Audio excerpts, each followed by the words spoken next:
Hi friends, ಇವತ್ತು ನಾನು ಸೊಪ್ಪುಗಳ ಬಗ್ಗೆ ಮಾಹಿತಿ ಕೊಡಬೇಕು ಅಂತ ಅಂದ್ಕೊಂಡಿದ್ದೀನಿ. ನಾವು ಹಣ್ಣುಗಳನ್ನ ಹಾಗೆ ತರಕಾರಿಗಳನ್ನ ಯಾವ ರೀತಿ ತಿಂತೀವೋ ಅದೇ ರೀತಿ ನಾವು ಸೊಪ್ಪುಗಳನ್ನ ತಿನ್ನೋದ್ರಿಂದ ಆರೋಗ್ಯಕ್ಕೆ ತುಂಬ ಬೆನಿಫಿಟ್ ಇದೆ ಅಂತಲೇ ಹೇಳ್ಬೋದು. ಅಂತಹ ಸೊಪ್ಪುಗಳಲ್ಲಿ ಇವತ್ತು ನಾನು ಮೆಂತ್ಯ ಸೊಪ್ಪಿನ ಉಪಯೋಗ ಏನು, ಇದರಿಂದ ಆಗುವಂತಹ ಪ್ರಯೋಜನಗಳೇನು ಅಂತ ಈಗ ನೋಡೋಣ. ಮೆಂತ್ಯ ಸೊಪ್ಪು ರುಚಿಯಲ್ಲಿ ಕಹಿ ಇದ್ದರೂ ಆರೋಗ್ಯಕ್ಕೆ ಬಹಳ ಒಳ್ಳೆಯದಾದಂತಹ ಒಂದು ಸೊಪ್ಪು ಅಂತಲೇ ಹೇಳ್ಬಹುದು. ಕ್ರಮಬದ್ಧ ಆಹಾರ ಸೇವನೆಗೆ ನೆರವಾಗುತ್ತದೆ. ಮೆಂತ್ಯ ಸೊಪ್ಪು ಕಡಿಮೆ ಕ್ಯಾಲೋರಿಯನ್ನು ಹೊಂದಿದೆ ಅಂತಲೇ ಹೇಳ್ಬೋದು. ಹೆಚ್ಚಿನ ಪ್ರಮಾಣದ ಕರಗುವ ನಾರನ್ನು ಹೊಂದಿದೆ.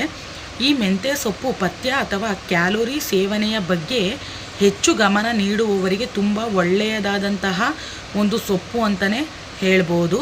ಅನಗತ್ಯ ಆಹಾರಗಳ ಸೇವನೆಯನ್ನು ಕಡಿಮೆ ಮಾಡುತ್ತೆ ಈ ಸೊಪ್ಪು ಅಂತಲೇ ಹೇಳ್ಬೋದು. ಈ ಸೊಪ್ಪು ಈಗ ಹೊಟ್ಟೆ ತುಂಬಿದಂತಹ ಅನುಭವವನ್ನು ನೀಡುವುದಲ್ಲದೆ ಎದೆ ಉರಿಯಂತಹ ಲಕ್ಷಣಗಳು ಹೊಂದಿರುವುದನ್ನು ಸಹ ಕಡಿಮೆ ಮಾಡುವಂತಹ ಗುಣವನ್ನು ಈ ಮೆಂತ್ಯ ಸೊಪ್ಪು ಹೊಂದಿದೆ ಅಂತಲೇ ಹೇಳ್ಬೋದು.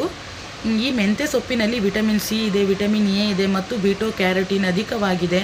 ಈ ಸೊಪ್ಪಿನ ಸೇವನೆಯಿಂದ ರೋಗ ನಿರೋಧಕ ವ್ಯವಸ್ಥೆಯನ್ನು ನಿರ್ಮಿಸುವ ಮೂಲಕ ಸಾಮಾನ್ಯ ಕಾಯಿಲೆಗಳ ವಿರುದ್ಧ ಹೋರಾಡುವಂತಹ ಗುಣವನ್ನು ಈ ಮೆಂತ್ಯ ಸೊಪ್ಪು ಹೊಂದಿದೆ ಅಂತಲೇ ಹೇಳ್ಬೋದು. ಈ ಮೆಂತ್ಯ ಸೊಪ್ಪನ್ನು ತಿನ್ನೋದ್ರಿಂದ ಚರ್ಮಕ್ಕೆ ಹೊಳಪನ್ನು ನೀಡುತ್ತೆ ಅಂತ ಹೇಳ್ಬೋದು.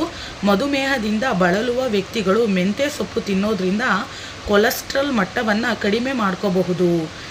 ಚರ್ಮದ ಮೇಲಿನ ಕಲೆಗಳನ್ನು ಕಡಿಮೆ ಮಾಡುತ್ತದೆ ಈ ಮೆಂತ್ಯ ಸೊಪ್ಪು ತಿನ್ನೋದ್ರಿಂದ. ಹಾಗೂ ಆರೋಗ್ಯಕರವಾದ ಉದ್ದನೆಯ ಕೂದಲನ್ನು ಪಡಿಬೇಕು ಅಂತ ಇರೋರು ಈ ಮೆಂತ್ಯ ಸೊಪ್ಪನ್ನು ಹೆಚ್ಚಾಗಿ ತಿನ್ನೋದ್ರಿಂದ ತುಂಬ ಒಳ್ಳೆಯದು ಅಂತಲೇ ಹೇಳ್ಬೋದು. ಅಷ್ಟೇ ಅಲ್ಲದೇ ಈ ಮೆಂತ್ಯ ಸೊಪ್ಪು ತಿನ್ನೋದ್ರಿಂದ ಹೃದಯಾಘಾತದ ಅಪಾಯವನ್ನು ಕಡಿಮೆ ಮಾಡುತ್ತದೆ ಮತ್ತು ಹೃದಯದ ಆರೋಗ್ಯವನ್ನು ಕಾಪಾಡುವಂತಹ ಗುಣವನ್ನು ಈ ಮೆಂತ್ಯ ಸೊಪ್ಪು ಹೊಂದಿದೆ ಅಂತಲೇ ಹೇಳ್ಬೋದು. ಇನ್ನು ರಕ್ತಹೀನತೆ ಸಮಸ್ಯೆ ನಿವಾರಣೆಗೆ ಒಳ್ಳೆಯದು. ದೇಹದಲ್ಲಿ ಕಬ್ಬಿಣದ ಕೊರತೆ, ರಕ್ತಹೀನತೆ ಸಮಸ್ಯೆ ಇರುವವರು ಈ ಮೆಂತ್ಯ ಸೊಪ್ಪನ್ನು ತಿನ್ನೋದ್ರಿಂದ ತುಂಬ ಆರೋಗ್ಯಕ್ಕೆ ಒಳ್ಳೆಯದು ಅಂತಲೇ ಹೇಳ್ಬೋದು. ಮೆಂತ್ಯ ಸೊಪ್ಪಿನಲ್ಲಿ ಕಬ್ಬಿಣದ ಅಂಶ ಹೆಚ್ಚಾಗಿದೆ. ಹಾಗಾಗಿ ಹಿಮೋಗ್ಲೋಬಿನನ್ನು ಹೆಚ್ಚಿಸಲು ಸಹಾಯಕವಾಗುವಂತಹ ಗುಣವನ್ನು ಈ ಮೆಂತ್ಯ ಸೊಪ್ಪು ಹೊಂದಿದೆ. ದೇಹದಲ್ಲಿನ ಉರಿಯೂತವನ್ನು ಕಡಿಮೆ ಮಾಡುವ ಗುಣವನ್ನು ಕೂಡ ಈ ಮೆಂತ್ಯ ಸೊಪ್ಪು ಹೊಂದಿದೆ ಅಂತ ಹೇಳ್ಬೋದು. ಇನ್ನು ಕಿಡ್ನಿ ಸಮಸ್ಯೆ ಮತ್ತು ಊತವನ್ನು ಇದು ಕಡಿಮೆ ಮಾಡುತ್ತದೆ.